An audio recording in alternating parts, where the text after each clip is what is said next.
Sanyu.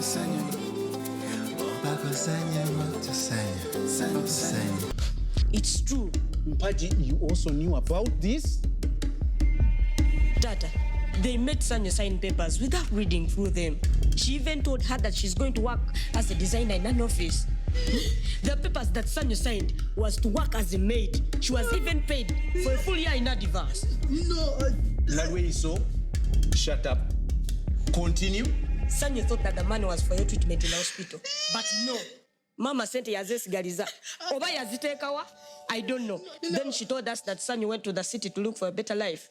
No, mommy won't get her. I will for my children. Okay.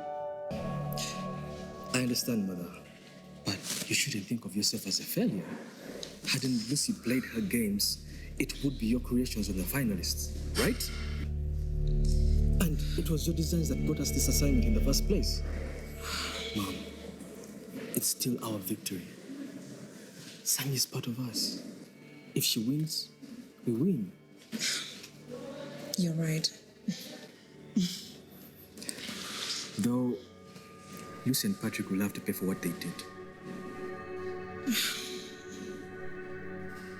I guess so. Melissa.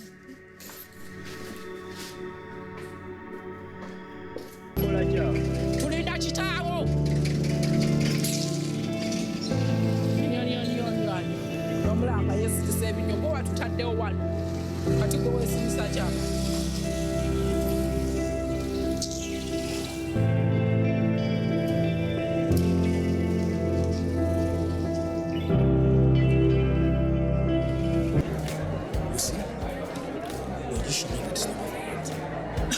What are you talking about? You see that innocent look for the police. That's if it helps you convince them that you're not guilty. Guilty? Guilty for what? For stealing my designs. Lucy stole my designs.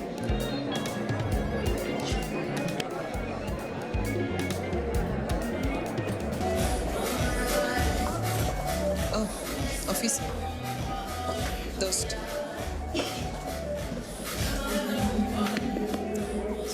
Madam, you'll have to come with us to the station, please. Come with you for what? Madam, we don't want to spoil the party and leave you for some bodies. You and your husband have been accused of stealing materials from Mrs. Linda Chironda. It's not us. How could we? We don't even have access. Then where did you get the designs you're wearing with your friends? Of course, they're your designs, Mother. At least they're not yours. Officer, slowly up. Mother, think. Who benefited from all this? Huh? Me? No. My friends? No. You? Sanyu, give them to us. Sanyu.